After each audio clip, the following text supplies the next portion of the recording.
Welcome back, Chappelle. All right, so going ahead and getting this flip posted, and if you go ahead and see this one, by the way, the study guide for this unit's test will also be posted tonight as well. All right, so I'll definitely go ahead and start getting to work on that. But let's not dawdle on like messages and things I gotta tell you. Let's go ahead and get into the Napoleon Bonaparte. Right, so we're gonna go ahead and move into. Oh, I'm sorry. One of you enjoyed my cup. You thought that was a pretty cool cup. Yeah, I caught this cup at Endymion this year, right? 2020. Now, oh wait, but look who's on the outside of it. Napoleon Bonaparte himself, right? So the biggest thing about it you got to understand is that Napoleon Bonaparte is like the savior of the revolution, but also the conqueror of Europe, right? It's an entire era throughout European history that I personally believe we should just go ahead and like call the kibosh on old timekeeping systems and just refer to Europe as in pre and post Napoleon, right? So he's an amazing figure and a super, super intense one at that. But let's not go ahead, let's not get too confused by it, but let's go ahead and get after it, all right? So first and foremost, what you got to understand about Napoleon is we got to talk about his early years of life, right? We got to talk a little bit about like where did he come from, where is he going, who he is as a person, right? So number one, Napoleon Bonaparte, not actually French, all right? So a lot of people make this misconception because why else wouldn't they know that Napoleon Bonaparte himself is French, right? Because he became the overall leader, ruler, and dictator of most of Europe, right? So all things considered, I would understand if you thought he's French. But he's not. He's actually Corsican, right? He's Corsican. He's from a small island nation known as Corsica, that's located right here, right off the coast of France, right?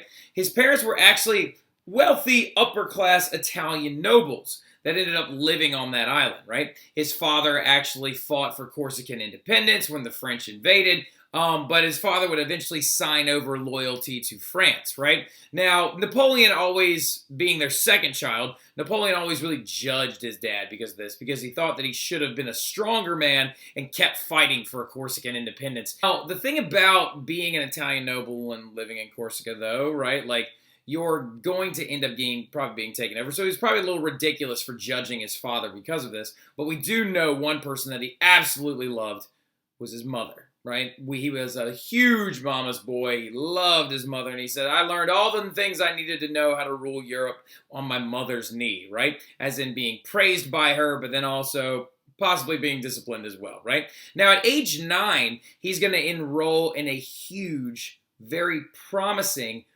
French military school located in Brienne, right? So he ends up he ends up going to this French military school on a full scholarship because he had shown early signs of genius as a young man, right? So coolest things about Napoleon, though, he goes off to school, and as a young buck, he actually really struggled, right? He really struggled as a young soldier at this new military school in Brienne because he was often teased for his Corsican accent and his height.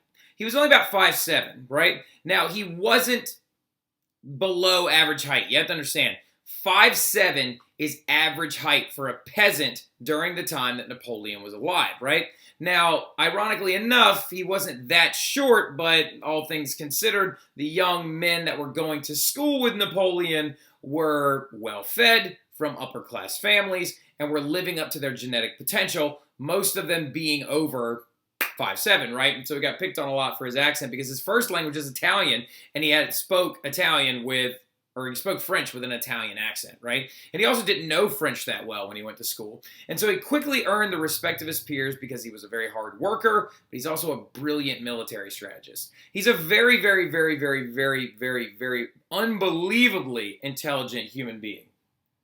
And he's going to make his mark on this school because he kind of reserves himself, stays in his room a lot, studies constantly, and becomes one of the smartest and well-to-do students at this school, especially in military strategy, right? And when he graduates at the age of 16, he becomes a captain of artillery in the French army. But when he becomes a captain of artillery in the French army at the age of 16, the French Revolution soon breaks out after that, right? So Napoleon is actually going to be an officer inside of the very, very, very, very, very new and very intense French Revolution National Army, right? Now, he wins a lot of very, very promising early battles.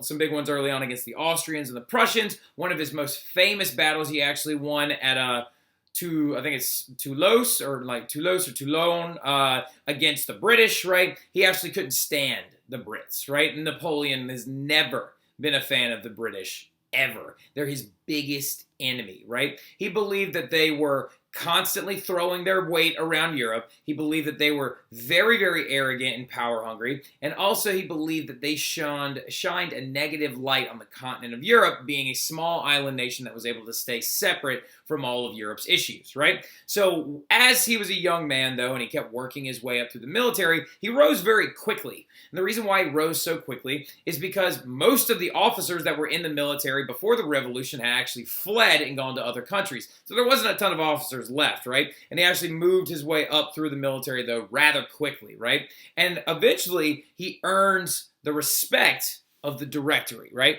Now, what is the Directory again? The Directory is the thing that we talked about with the French Revolution kind of coming to a less than intense close, right? Some people argue that the revolution actually ended in 1795 when the Directory took over under their leadership following the Reign of Terror in the Committee of Public Safety, right? Now remember, the Directory is a 5-man executive branch that controlled France following 1795, right? Now their post-revolution government was afraid of royalists, right? So there were a lot of royalists still running around hoping and praying that Louis's family, the Bourbons, would eventually come back to power, right?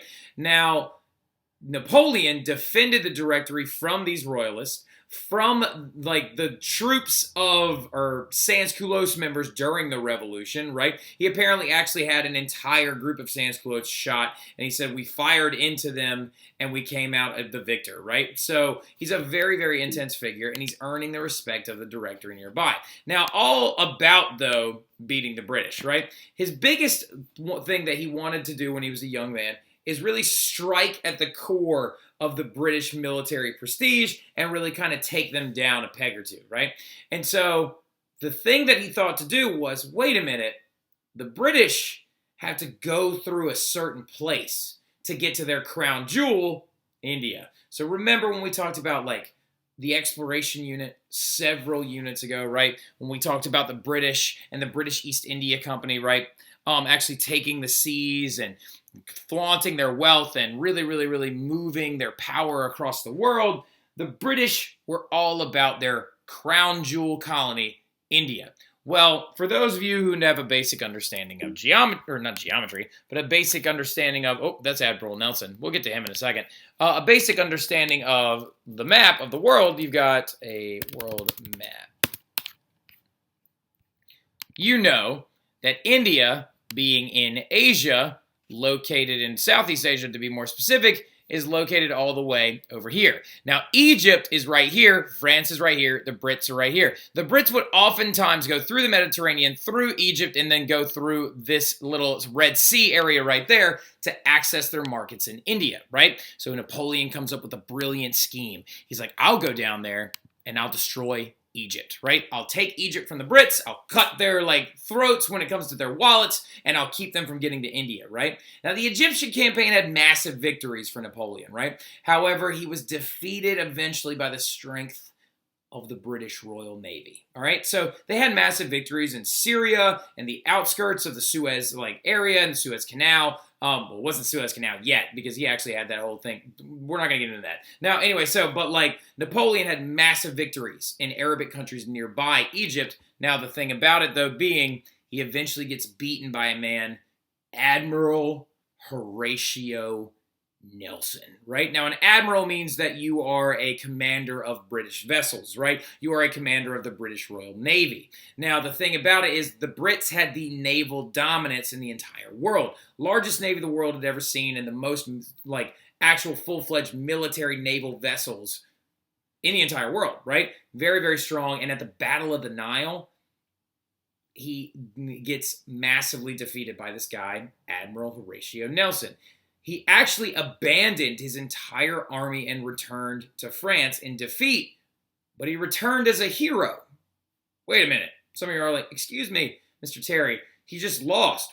Why is he returning a hero? I'll tell you, Isabella. All right, so great question, but he's returning as a hero because the people in France had only heard about his victories in Egypt. When he left, the press had not had enough time to publish any of the losses in India, right? And at the Battle of the Nile, Admiral Horatio Nelson is going to be the guy that beats him.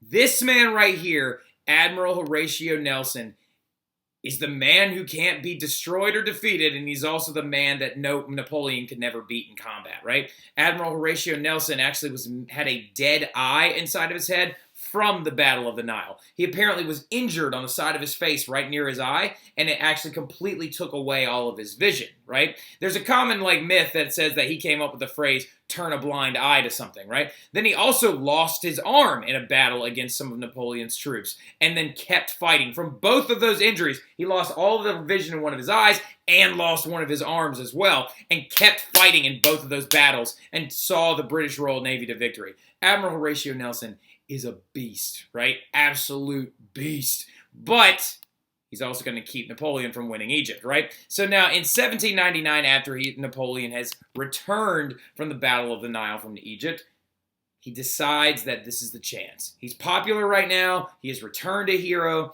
That stupid Admiral Nelson is still floating around out there in the water, and he's like taunting him and just like, Well, Napoleon decides, he's like, but if I'm going to take over, it's got to be now. And under the advice of several of these directors, right? The Directory is the government that was in charge at the time.